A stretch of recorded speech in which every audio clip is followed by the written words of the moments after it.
All right, it is the second week of January 2023, and I am here to update you on the records that I've picked up in the last week. Okay, so 2023 is here, and it is here to stay. I've definitely felt it. Now, when I write down the date, I am not wanting to put 2022. But without further ado, I'll stop talking about dates and years and start jumping right into the records.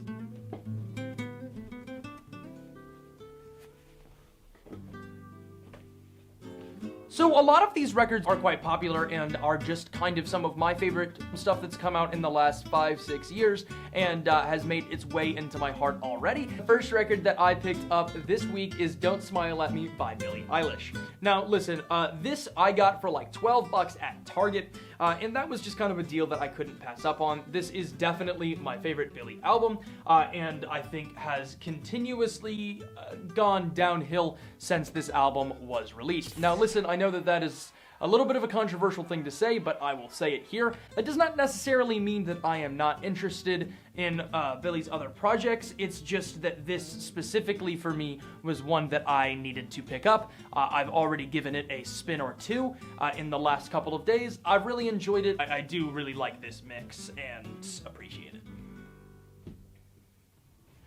Another one that a lot of people already have, I'm sure, but I just picked up this week is Tyler, the Creator's Igor. So I am kind of getting hyped now that we're in 2023 because Tyler, the Creator is almost certainly going to release again this year. And so I have gone around and I've been trying to pick up in stores the actual discography of Tyler, the Creator, at least the ones that I care about. You know, I don't necessarily want Cherry Bomb on vinyl, but I'll take Igor, Flower Boy, etc., etc. So, yeah, I am super happy to have this. Now, this is a repress. This is not the original press. I think this is a 2021 repress. This album came out in 2019, if I'm not mistaken. But all in all, this is an amazing album that is kind of bold, brash, beautiful, and holds a special place in my heart, like I'm sure it holds a special place in a lot of your guys' hearts too, just because it's freaking Igor, dude. It's Igor. Modern Vampires of the City by Vampire Weekend. Now, this is probably a top 5 LP of all time for me.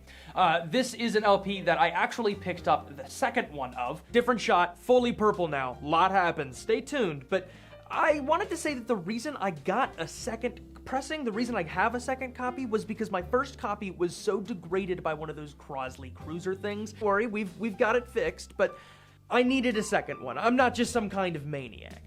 Which I am super, super happy to get. I picked it up at my local record shop. Now, if you do see, there is some kind of, almost what I would describe as like barbecue sauce stain on this cover art, and although I am sure I could remove it, I have not yet, just because I don't really want to mess with this all that much. But this is definitely a used record. There is no crackles, no skipping, no major gashes on the actual vinyl itself, so I am good about that, but the cover art could definitely be in a little bit better condition. My favorite song of all time, Hannah Hunt, is on this LP, and that is definitely a reason enough for me to own 2 copies. So I also picked up the Lumineers Cleopatra. Now this is a smoke gray vinyl, this is not a black vinyl, so this was a repress from Walmart, if I am not mistaken. Now I will go ahead and show you the vinyl itself. It's kind of this see-through smoke gray with some black splotching on it, if that makes sense, which was one of the reasons why I picked it up, was just because this album for me is probably like a 6 or 7 out of 10, and I have some more 9 and 10 out of 10s and 8 out of 10s that I need to pick up before I start picking up some of the 6s. Side A is kind of 4 or 5 songs in a row that I really, really, really, really like. And because of that, side A for me is probably a 7 or 8 out of 10. And so with that smoke vinyl press, I definitely was not unhappy picking this up for probably like $22. We got All for Nothing by Luav.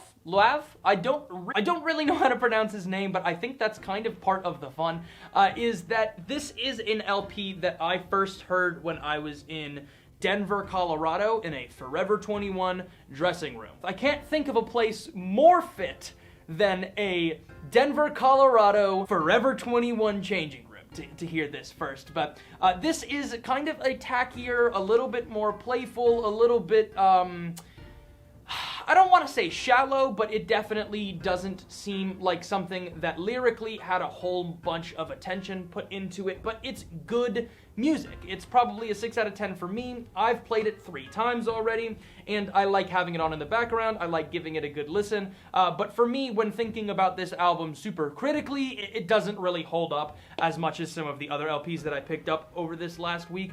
And one of the notable things that I would say is the inside right here has so much color, and this print is really high quality, which I appreciate, and I got this for $11 on clearance at Target, and that is definitely worth to pick up for me, just because this, for $11, I would buy in any condition, because it's an LP that I'm familiar with, that I like, and came at a great price. Ed Sheeran's number 6 collaborations project. So Ed Sheeran, I'm sure you guys are aware of. I like Ed Sheeran so much so that apparently I look exactly like him.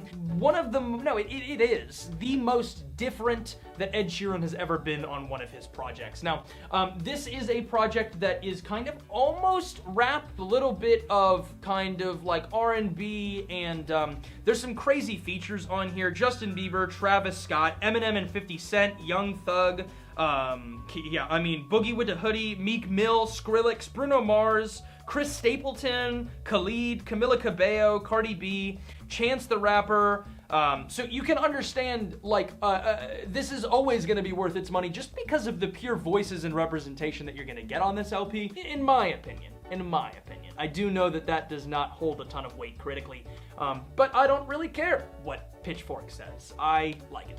Finally, we picked up Midnights, of course. Now, I waited until I could get this one used, just because I wanted to wait until I could, I wanted to see exactly what was in all of them, what the pictures were, what the presses looked like before I decided, and they did not have this press right here, which was the press that I wanted available at Target. So I went ahead and picked it up on eBay for like $19, which is pretty solid because I think it retails for like $25.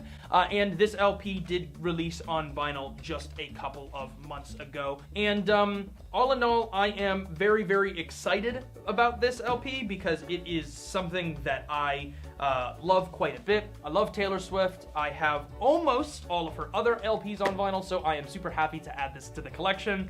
And if I'm being totally honest, I might possibly see myself getting the other 3 versions of this because there are 4 different variations of this pressing, all come with slightly different pictures, slightly different cover art, if I am not mistaken, which I could be. That is definitely something that I could see myself getting into, but I do need to pick up a couple hundred other records before I do something so silly. So those are the 7 records that I picked up in the last 7 days. Now, I do want to say, notably, these 7 contributions specifically put my Discogs estimate for my collection into the 4-figure amount, which is really cool. That's a win for me, I think. Now, obviously, that might not be its worth, because Discogs can be home to quite an array of price points, but on the higher end, we are now at 4 figures, which is pretty cool. Especially considering my record collection is not very large. But we're getting bigger every day, and if you want to stay updated and stay tuned on the record collection as it grows, as well as my many other collections of physical media and retro doodads, make sure to subscribe and hit that bell so you can be notified about future videos when I post them, and you guys can be updated on some of the cool stuff that I'm adding to the collection. So yeah, thank you guys so much for watching. I appreciate you sticking through to the end, and until next time, peace off.